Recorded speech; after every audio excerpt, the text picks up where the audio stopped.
Guten Tag. How have you been, Alex? Very well, thank you.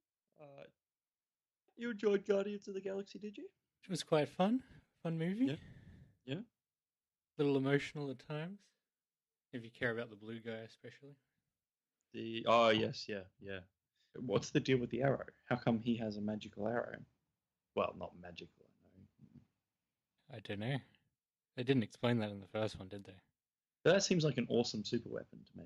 I mean, why doesn't everyone just have one of those? It was pretty good. He seemed to hold his own against the god guy for a little while. Yeah, he did. Yeah.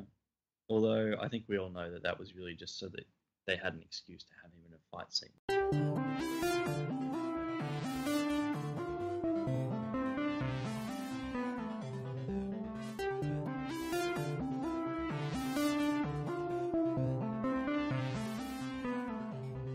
Do you know? I was talking to someone the other day. Are you aware of coral bleaching at all? Yes. No, this has been going on for a long time that people have It been has. saying that it's a terrible thing. Person I was talking to, well, I mean, from what he told me, he had the benefit of actually seeing the effects themselves. So he came to Australia in 1990s, I think. And he said that back then the reefs were beautiful, especially the Great Barrier Reef. Um, he said that it's beautiful place to visit, and he came back last year, I think he said, and it's all white now. So the entire Great Barrier Reef has turned white due to the bleaching that's happened. Again, I haven't really done any of this research myself, but what he was saying is it's due to a change in temperature, in which the coral can't maintain its, I suppose, outer shell. And apparently they do happen sometimes. So you get bleaches sometimes, but usually it'll happen. Not as widespread. Well, no, it'll happen yearly. So it might happen 1 year. Okay. The temperature will be different, and it'll bleach the coral. But then the next year, the temperature will, sit at the right range for the coral to rejuvenate itself. Apparently, there have been multiple bleaching events in a row now, so they don't actually think the coral will recover. So, and we don't really understand the implications of this, apart from the fact that there are lots of jellyfish now, because jellyfish and coral don't like each other, and the jellyfish are winning. Although this could be the jellyfish's master plan to take over the world, kill all the coral, and then, just question mark, win. Why is their population booming based on coral dying? I think it's because there's now warmer temperatures in the water, and that's what the jellyfish like. Oh, okay, it's got nothing to do with that. Yeah, but I don't know. I'd like to think that they're mortal enemies. A battle under the sea between coral and jellyfish, two brainless organisms. I guess you're right. It's something to do with people just not wanting to admit that global warming's happening. Which is really strange, isn't it? When you think about it, like, it's just so peculiar. But I mean, obviously it's all tied to profits. No one can possibly think that it's not happening now, really. I mean, I know people do, but I feel like most of those people are financially incentivized to think the other way. Well, I mean, you think that, but a lot of people take their cues from, I don't know, I guess the government, or like I know it was a religious thing as well. You know, God wouldn't make an imperfect Earth or something like that. I'm not really sure what the whole idea of that was. I know there are still people that think the Earth is flat. Well, yes. Which is nuts. It's, I guess just one of those things that we must put up with in this world. Well, for a little while longer at least, before we destroy it. Yeah. Yeah, and obviously our government doesn't really do anything about it either, apart from setting incredibly weak emission targets. We should be a forefront on these clean technologies, because we totally could be. Of course we should be. And we easily could be, but we're not going to be. Probably. No. It doesn't seem like it. So I suppose the main polluters at the moment are China and I guess India as well, maybe. Kind of bigger Asian countries are probably a bit dirtier. But as it was put to me recently, and I'm not actually sure if this is true, but someone told me that China's going through an industrial revolution, and the West went through this revolution, 100, 200 years ago. Well, 100 years ago, I guess. So we've already been through this stage of contributing huge amounts to the to the uh, to the environment, or polluting a lot. And now we've moved on to cleaner technologies, but these poorer countries are just going through that stage themselves. Yeah, that's true. China is definitely terrible in terms of their air quality. Oh, they are, absolutely.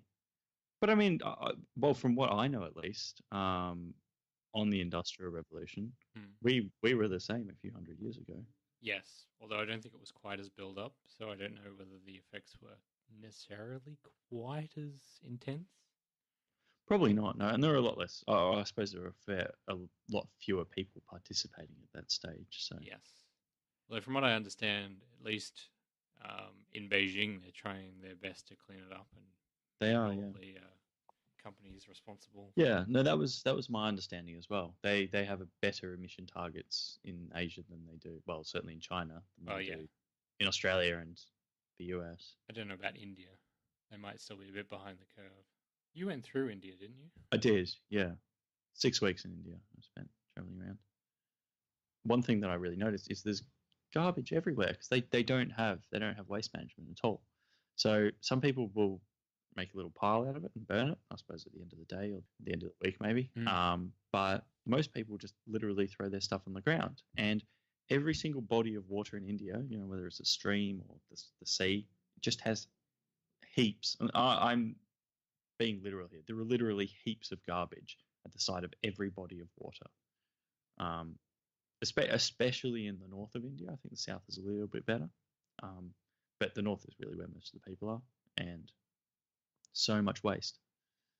I've got to say, like, India's a beautiful country and there are some amazing parts to it, but I wouldn't go back to India. India wasn't my favorite country. For a couple of reasons. It wasn't because of the waste or anything. I mean, that's just by the by, really. One thing was I was always being stared at. So everywhere I went, I suppose it's just a cultural thing that it's not really considered impolite to look at somebody. So for me, the entire time I was traveling through there, people were always looking at me. Like there were always multiple people with their eyes on me at any given time.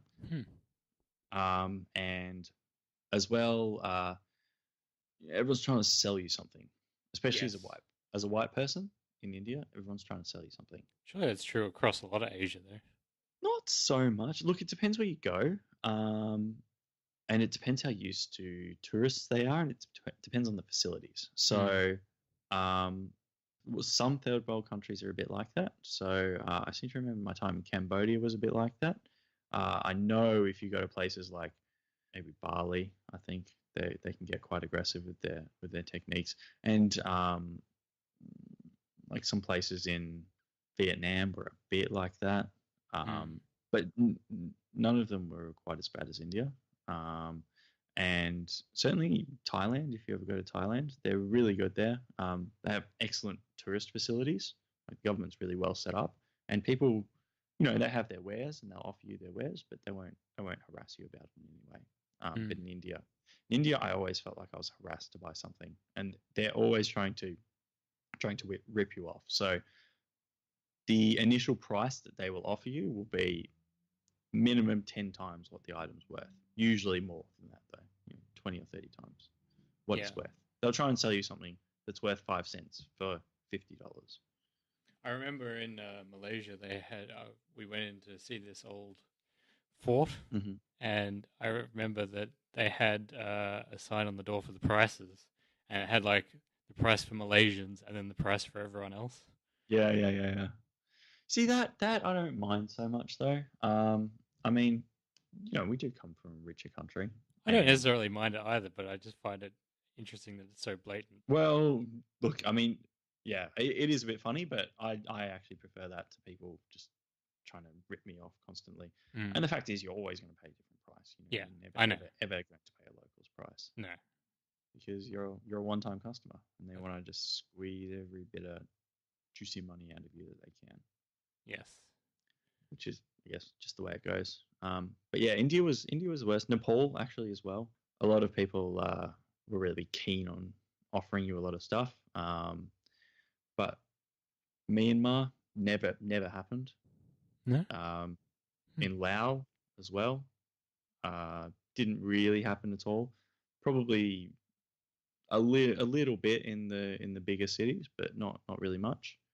I mean, the main ones are usually the I don't know what they're officially called, but the tuk-tuk drivers, the three-wheeled motorcycle things.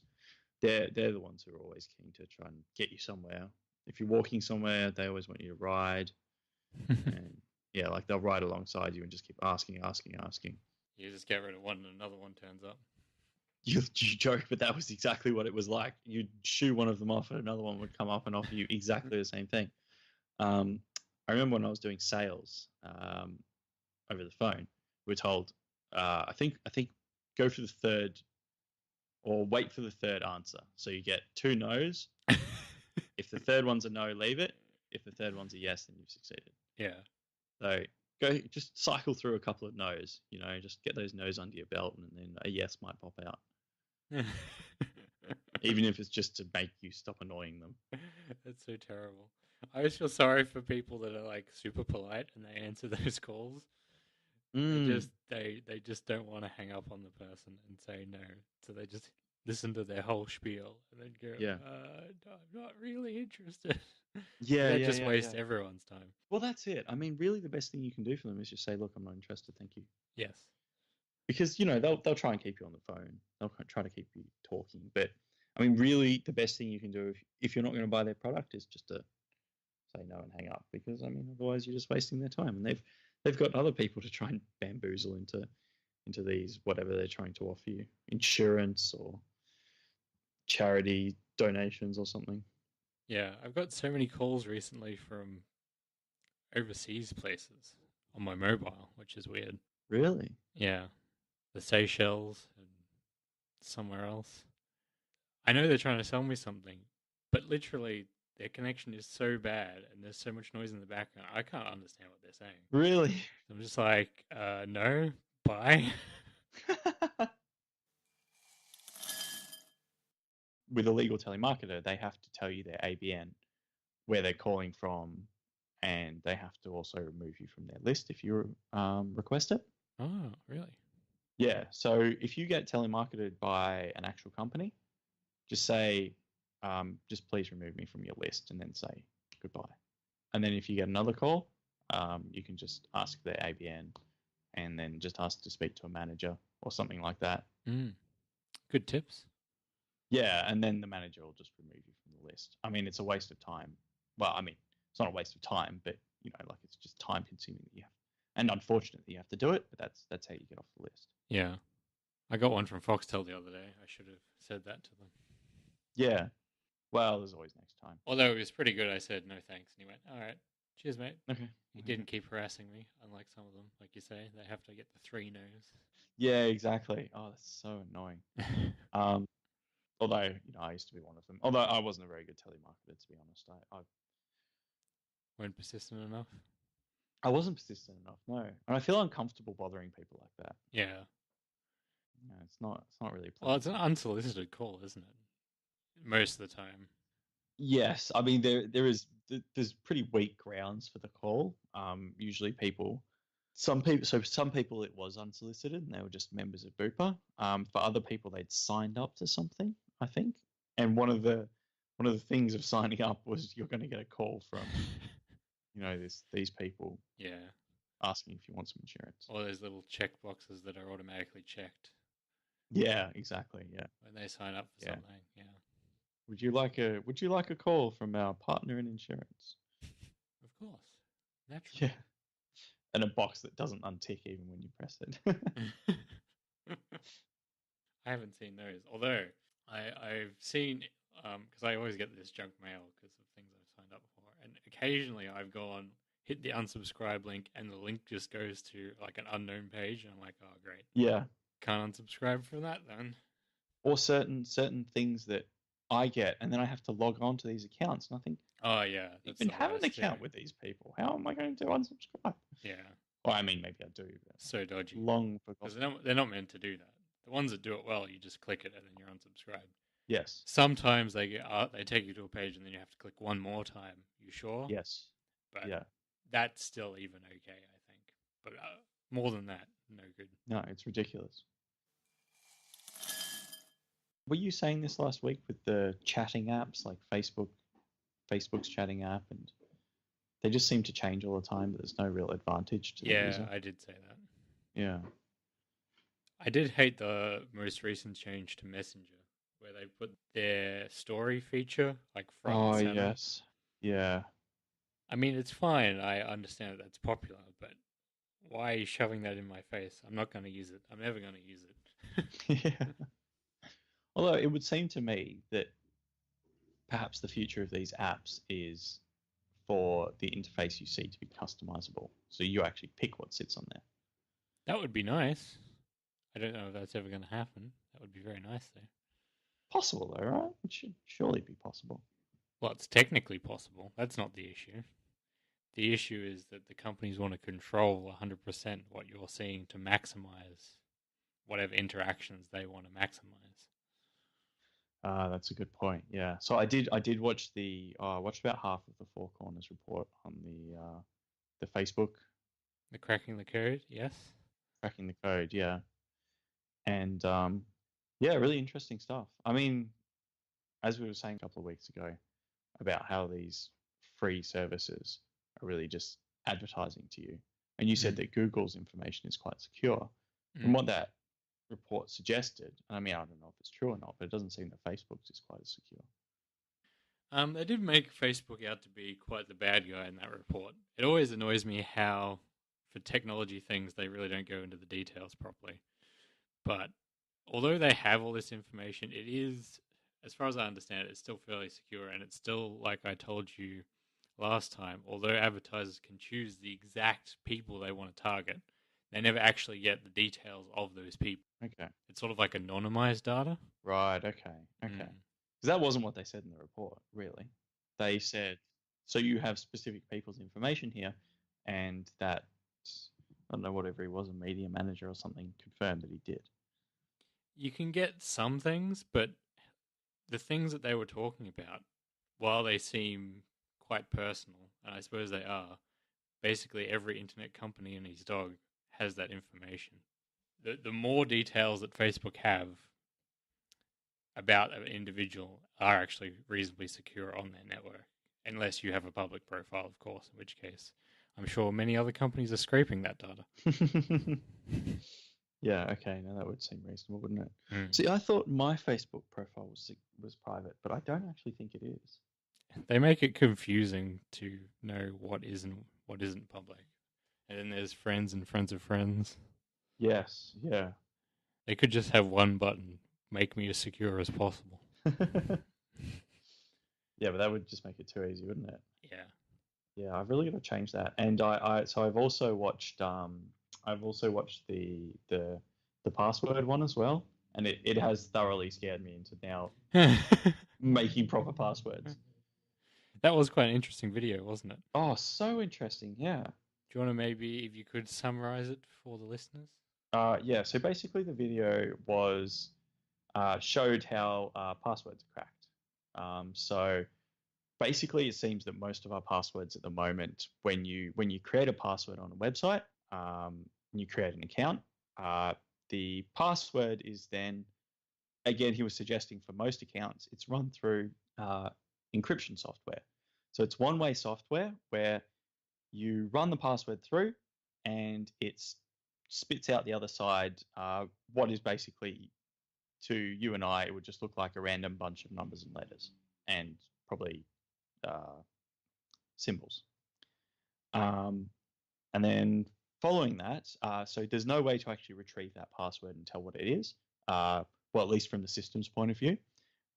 When you then enter your password again to log in, your password goes through the exact same code and it's spat out into, those same scrambled things. And if it matches the first scrambled thing that's sitting there, then you can log in. But it's not actually sitting in the system as a word and a number or whatever your password happens to be. That's right. It's never stored in plain text. In plain text, yeah. So, but what happens after that is, say a database is hacked, like he was using LinkedIn was hacked, apparently. in 2016, I think it was. All these passwords and their corresponding usernames or emails, which is the case for most websites now, were then basically taken out of whatever storage system they're sitting in, and I don't know why, but they're uploaded to the internet, or they're made available to certain people who can then crack them. So to crack them, they use software that basically has either a database of words in it, so basically just a dictionary, and it then runs these these encoded passwords against these words, and I don't know, through some magical mathematical theory that sits in the system, is then able to decode them. And there are also databases of existing passwords that have been found. I think he used a database of like 14 million passwords or something that some hacker had come up with, and then you use certain parameters to essentially crack them. And for this machine he was using, I think he was able to crack, I don't know, I think he had a list of about 6,000 or 7,000 passwords, and he was able to crack, I don't know, a good number of those. I think over 90%, just by inserting this particular dictionary that someone had come up with, or a database of passwords into this machine, and then running it against the existing passwords that were sitting there. And he was able to find a lot of very complicated passwords just by doing this. And what he said is, once they're available, people will then, I suppose, run them against all the common, I guess it would be, websites, just to see if they can get into anything. So it was LinkedIn that was hacked, but they'd probably then check Facebook, Gmail, Yahoo Mail, Outlook, all these things against that email and password combination. And then once they get in, they do whatever they do and steal your identity, and then suddenly you're living in the streets, eating breadcrumbs off the ground and smoking cigarette butts that you find in the bin. Yes. So the first attack he did was a brute force attack, which purely runs through every possible combination of letters and numbers. Yes. And that's somewhat effective for very short passwords. But the longer a password is, that becomes unviable pretty quickly. And so the important thing with the dictionaries and the list of passwords retrieved from other sources is that not only are those direct words, or like you take two words and put them together, and those existing passwords and you try those, yes, but you also have algorithms that make specific substitutions for common things, like turning a E into a 3 or what have you. Yes, yeah. And then you run that through everything. And then you can get quite long, sophisticated passwords that are somewhat common, and then you can crack, like you say, up to about 90% with a home PC. Although it did have 2 super high GPUs in it, but that's was 4 actually. 4, okay. Yeah, but it's still not crazy, and it was in the matter of minutes. Yeah. So you do have to be careful. Yeah, you've got to have uncommon passwords. Although I think there was an episode as well on how to create a password, I think. Yes. Yeah, which I didn't watch, but I think I will watch that and then try and create some passwords. No, well, essentially in that one, he goes through, I think, what I talked to you about at an earlier time, where it's if you can have sort of maybe 3 or 4 fairly unrelated words and maybe not super common words, and you just stick those together in like a phrase, that's probably one of the easiest to remember and best passwords if you can get up to a decent length of that. But yeah, you don't want to do common substitutions. You don't want to use names, preferably not dates. A lot of people have like a capital letter at the start and then maybe 2 or 4 numbers at the end of their password. You want to try and avoid that if you can. Yep. Those sort of things. Yeah. No, exactly. A password that nobody's used before. Or just use a password manager and then come up with one really excellent password. A password manager is actually very secure, because I know Mum uses one. No, they are good. They use super duper encryption. Okay. So even, I think LastPass got hacked a while ago, and like all their passwords were out there on the internet, but they use such strong encryption that it basically doesn't matter. Right, okay. And when you say their passwords, you mean the one password to actually log into them and access all the other passwords? I mean, all the passwords for all the other things, not like the one, the all the other ones that were in the database Oh, right. Okay. for all the other sites that a user might log into. But they're like, I think they're 16 length or maybe even longer than that. And they use such strong encryption. And they do it like multiple times. You like encrypt the encryption. Right, okay. Which is inefficient in a sense. But as you're only sort of running it locally when you need it, it's sort of quick enough that it works. But because of that level of security, it almost doesn't matter that they're like just visible to the public. Right, okay. Another thing to mention was the guy that was on the video was doing all that hack against a older form of encryption that is basically unsecure now, as he demonstrated. Yeah, he did mention that, yeah. But a lot of sites still run that, and a lot of sites only run maybe one level above that, which is still fairly easy to do those sort of things. It might take a couple of hours instead of a few minutes. But right. And what would your, like, for example, what would Facebook's level of encryption be? I don't know. You'd have to hope that it was very high, but you can never really tell what companies do and how they store things. You know, mistakes can happen and things can get out there. Yeah, no, absolutely. So just the moral is the stronger you can make a password, as much of a pain it is to remember, the better off you'll be. Yeah, okay.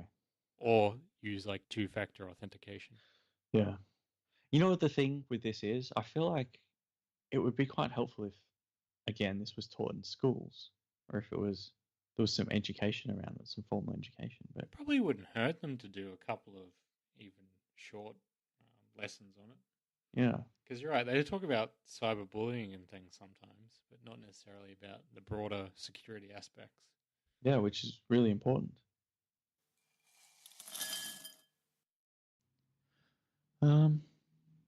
Well, I did get some, well, one at least article that I thought was quite interesting. Oh yes, the time travel. Yes. Yes, no, I read that. It was quite interesting. How would you summarize that? Well, look, let me just, to be honest, I had actually, I think I read through that one when I saw it on the internet, and I haven't read through it again, so I'm not fully across it at the moment. Give me 1 second. Do you know what I've downloaded? Amazon Prime Video. Oh yeah. Gonna Because watch Grand Tour? well, I was thinking about it. That's the only thing I know that's on there. Yeah, there isn't, certainly on the Australian one, there isn't much, and there aren't really any shows that I've ever heard of. But I did look them up today, and they said that they apparently hold their own against Netflix without actually being better than Netflix. And obviously they have all their own original content. One thing that struck me though is apparently they have exclusive rights to HBO shows. Oh, interesting. So it doesn't necessarily mean they're going to be able to show all the HBO shows, but it's possible that they will have HBO stuff on there. And there are a couple of HBO shows that I watch. I mean, obviously Game of Thrones. I don't even know where you go to legally watch Game of Thrones, to be honest with you. No, you might be able to buy it on iTunes or something. Yeah, or I think they have it on Austar or something, don't they? Oh well, yeah. If you got Foxtel or something. Foxtel, Pay TV. Yeah. Pay TV of some description. Yeah. So I think they have those, but I'm not sure exactly how they do it. No. So why'd you get that then? If it wasn't for the Grand Tour, just to try it out. I wanted to have a look at what they had. And the answer is not a heck of a lot. Look, honestly, as I said, nothing that I'd noticed or that I'd heard of before. I started trying to watch a show this morning, but then I just kind of gave up. So that was it for me, really. Failed experiment. So what was this article you were gonna talk about, Alex? Oh, look, David. To be honest, I was reading through it and I realized that I don't really understand it that well. Do you think you can summarize it? I mean, look, I understood it when I read it, but I don't know if I can summarize it very well. Scientists think that they've found a theoretical approach for time travel using the curvature of planetary bodies. The only catch is that the materials required to do such a thing don't currently exist. But they figure they might. At one point or another. So I guess that's interesting. I mean, I feel like I've heard this same claim before, and while it is fascinating, I don't necessarily understand all the details behind it. Although I do like the acronym for the whole project was TARDIS. Yeah, that's a very good explanation. I should Very really vague. study my articles more before I put them in. Apparently, there's only one spider that really kills people, and it's the funnel web spider. Yeah, but how many people have died from spider bites in the last 20 years? See, I don't think like a handful. I think. I don't think anyone's even really died. I know that no one's died from a snake bite since I don't know how long. Just because the antivenoms are so effective, and I think it's the same with spiders as well. Have you heard that apparently, if you find a venomous spider like a funnel web spider or a redback spider, and you are able to, you're supposed to trap them so that then you can give them to, I think that around here the Taronga Zoo will take them, and then they use them to extract their venom. Really? Yeah. I did not know that. Yeah, well, apparently it's a thing.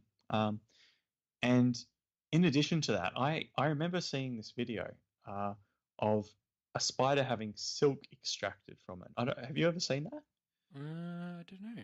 It is deeply disturbing in a lot of ways because what they do is they sedate the spider with gas, and then they lay it on its back and kind of, they don't pierce it, but they pin its legs down. So they put some pins around it so its legs are kind of all splayed out and its butt sitting in the air. And then they I guess start the strand of silk from its butt. So they put I don't know, like a needle or something on it, and it pulls the initial strand out. And then they have this little what are those things called that you spool yarn into? So that you kind of unravel yarn into it and it spins it into a string. It's like a wheel basically. And then they basically have this, and it turns at a very slow rate, and it pulls the spider's silk out of it. And yeah, it's quite an interesting video to watch. Actually, I'll find it for you and I'll link you to it because it's really puts some perspective on your life. I don't know how, but it really does it. I wouldn't have thought that would necessarily work to be able to pull the silk out of a spider. I would have thought it was kind of produced on demand almost. I mean, maybe it still is, but I would have thought if you started doing that, the spider would just go, no, that's it. And then you don't get any more. Well, you think so, but that is definitely not the case. No, it's interesting. I'm going to send you the video here because, yeah, it's quite. How do I put it? It's quite intimate. Intimate. It's like, yeah, you're seeing something that's quite. A little bit wrong. Yeah, a little bit wrong. A little bit wrong. Anyway, have a look at that. See how it strikes you. I mean, I suppose the spider is preserved in this process, which a lot of people wouldn't even consider, I think. Yeah, true. I mean, when you think of bugs, you don't think of preserving them when you're extracting something from them. You think of, maybe just chopping their bodies off and sucking some silk out of there. Yeah, the insects get a bit of a raw deal. They do. I've watched this video. You're right. It is a little, it is interesting. Yes. No, it is. It is. There's no, yeah. It's kind of hard to define, isn't it? Because they literally pull the silk out of its butt. Yeah, while it's pinned down upside down. Yeah, and just, Seems a little invasive. It's quite invasive. That's exactly the word for it, invasive. I've started work on an app for the podcast as another sort of promotional effort. Oh, excellent. That's good.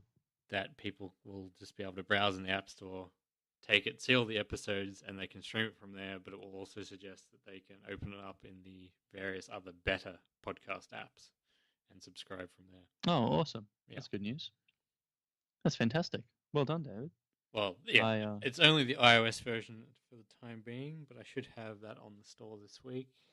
Maybe an Android version will be forthcoming. Oh, okay. Well, I'll be waiting for that one. Yes. please leave us a review on iTunes. Recommend us to a friend. And we'll see you again next week.